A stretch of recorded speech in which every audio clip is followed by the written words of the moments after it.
नमस्ते दोस्तों। चलिए बिना देर किए आज के इस शानदार एक्सप्लेनर में गोता लगाते हैं। मान लीजिए कि हम एक सुपर एडवांस्ड स्पेसशिप के कॉकपिट में बैठे हैं और अपने सटीक नेविगेशन डेटा का इस्तेमाल करके अपने सौरमंडल के इन जंगली और चरम छोरों का नक्शा तैयार कर रहे हैं। तो क्या आप तैयार हैं इस सफर के लिए? अपने इस ब्रह्मांडीय मोहल्ले को समझने के लिए हमारा रास्ता कुछ ऐसा होगा। पहले हम जाएंगे केंद्र यानी सूर्य के साम्राज्य में, फिर पार्थिव ग्रहों की चट्टान और गर्मी देखेंगे। उसके बाद क्षुद्र ग्रह बेल्ट की सीमा पार करेंगे, फिर मिलेंगे विशाल गैस के दानवों यानी जोवियन ग्रहों से, और अंत में देखेंगे पृथ्वी और अनंत ब्रह्मांड का नज़ारा। तो हमारा पहला पड़ाव है केंद्र, सूर्य का साम्राज्य। चलिए सीधे अपने ब्रह्मांड के इस गुरुत्वाकर्षण लंगर से शुरुआत करते हैं। अब जरा इस डेटा को देखिए, ये सच में दिमाग घुमा देने वाला है। पूरे सौरमंडल का 99.87% द्रव्यमान, जी हाँ 99.87% हिस्सा अकेले सूरज के पास है। मतलब बाकी सब कुछ, सारे ग्रह, चांद, क्षुद्र ग्रह, सब मिलाकर भी सिर्फ और सिर्फ 0.13% है। ये एक ऐसा खिंचाव है जो पूरे सिस्टम को बांध कर रखता है। और वो जो बचा हुआ मामूली सा 0.13% हिस्सा है ना, वो भी तो बहुत ही अलग अलग कैटेगरीज में बटा हुआ है।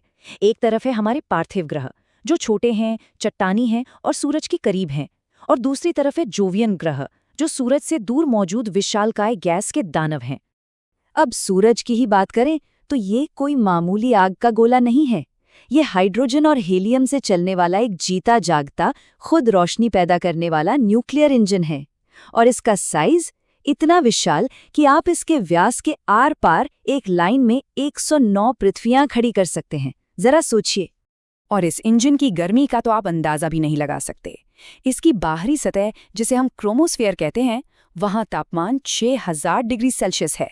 लेकिन रुकिए, जैसे ही हम केंद्र की ओर फोटोस्फेयर में जाते हैं, ये तापमान झुलसा देने वाले 15000 डिग्री सेल्सियस तक पहुंच जाता है।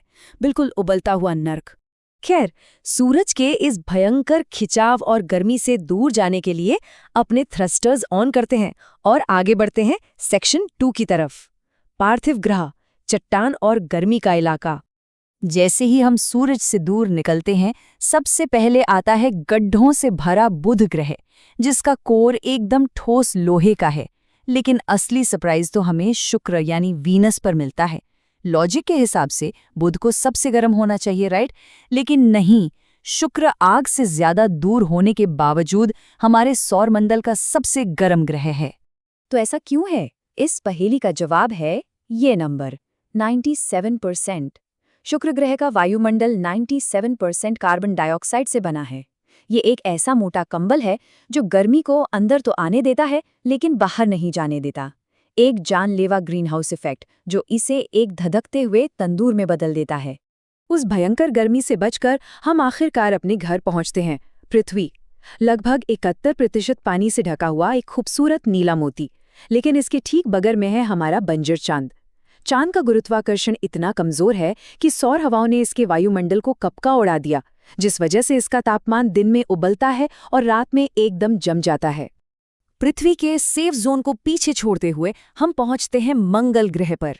वो लाल, जंग लगे आयरन ऑक्साइड से ढका हुआ ग्रह, जिसे हम इंसान अपना बैकअप प्लान भी मानते हैं। यहाँ बर्फ के ध्रुव हैं, मौसम बदलते हैं, और हाँ, यहाँ निक्स ओलिम्पिया नाम का एक ज्वालामुखी है जो हमारे माउंट एवरेस्ट से भी 3 गुना ज्यादा ऊंचा है। बिल्कुल अनबिलीवेबल। मंगल से आगे निकलते ही हम पहुंचते हैं अपने तीसरे पड़ाव पर, क्षुद्र ग्रह बेल्ट की सीमा, हमारी एक खगोलीय बॉर्डर चेकपोस्ट। ये मंगल और बृहस्पति के बीच का एक खाली इलाका है जहां 1-2 नहीं बल्कि लगभग 45,000 खगोलीय चट्टानें तैर रही हैं।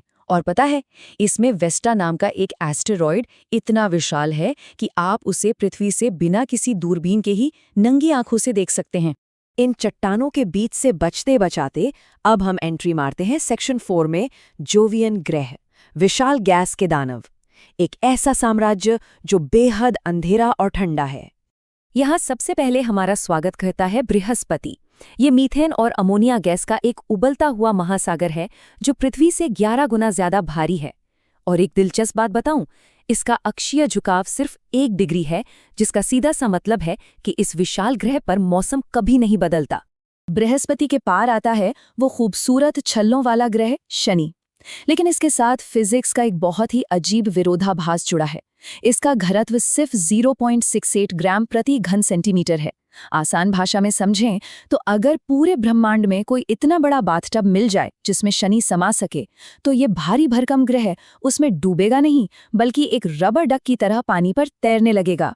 और फिर हम पहुंचते हैं सौर मंडल के एकदम बर्फीले किनारों पर। यहाँ हमें मिलता है विद्रोही अरुण ग्रह, जो 98 डिग्री के झुकाव पर है। शायद बहुत पहले कोई बड़ी टक्कर हुई होगी जिससे ये अपनी धुरी पर लुढ़कता हुआ चलता है। और इसके आगे है वरुण, एकदम जमा देने वाला गहरा हरा गोला जिसका ये रंग मीथेन गैस की वजह से है। और इसी के साथ हम आ गए हैं अपने नक्शे के एकदम किनारे पर, हमारा आखिरी पड़ाव, पृथ्वी और अनंत ब्रह्मांड। चलिए अब इस गहरे शून्य की ओर नजर डालते हैं। यहाँ इस गहरे शून्य में झांकते हुए एक बड़ी ही दिलचस्प पहेली सामने आती है। जब हैली या हेल-बॉब जैसे घुमक्कड़ धूमकेतु सूरज के पास से गुजरते हैं, तो उनकी पूंछ हमेशा सूरज से दूर क्यों भागती है? क्या वो डरे हुए होते हैं?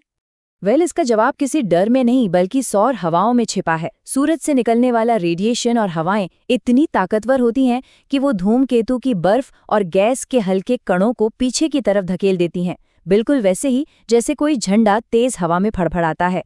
इसी शून्य से पृथ्वी की तरफ आते हुए कई पत्थर हमारे वायुमंडल में घर्षण से जलने लगते हैं, जिन्हें हम उल्का कहते हैं, वही जिन्हें हम टूटता तारा समझते हैं। लेकिन जो पत्थर भारी होते हैं, जिनमें लोहा और निकल ज्यादा होता है, वो जलने से बच जाते हैं और सीधे जमीन से आ टकराते हैं। उन्हें उल्का पिंड कहा जाता है। अब जरा अपने सौरमंडल से बाहर उस अंधेरे शून्य में चमकने वाले तारों को देखिए। ये जानकर हैरानी होती है कि ब्रह्मांड का हर एक औसत तारा उन्हीं चीजों से बना है जिनसे हमारा सूरज, लगभग 70% हाइड्रोजन और 28% हीलियम। यही वो जादुई रेसिपी है जिससे पूरे ब्रह्मांड का निर्माण हुआ है। अपनी इस लंबी यात्रा के बाद जब हम अपने स्पेसशिप को वापस अपनी नीली पृथ्वी की ओर मोड़ते हैं, तो एक बात बहुत गहराई से समझ आती है। शुक्र का वो जानलेवा ग्रीनहाउस और वरुण का वो जमा देने वाला सन्नाटा देखने के बाद ये साफ हो जाता है कि पृथ्वी ने जीवन का घर बनने के लिए सच में एक बहुत बड़ी खगोलीय लॉटरी जीती है। हमारा ये नाजुक इकोसिस्टम किसी चमत्कार से कम नहीं है। तो आज के इस एक्सप्लेनर को ख़त्म करने से पहले मैं आपके दिमाग में एक सवाल छोड़ना चाहता हूँ। सोच कर देखिए, अगर हमारी इस इतनी संरचित प्रणाली के अंदर ही पानी पर तैरने वाले गैस के दानव और उल्टे घूमने वाले बर्फ के संसार मौजूद हो सकते हैं, तो उन अरबों अन्य तारों के आसपास ऐसे कौन से अकल्पनीय और रहस्यमय ग्रह होंगे जो हमारी प्रतीक्षा कर रहे हैं? जरा सोचिएगा ज़रूर।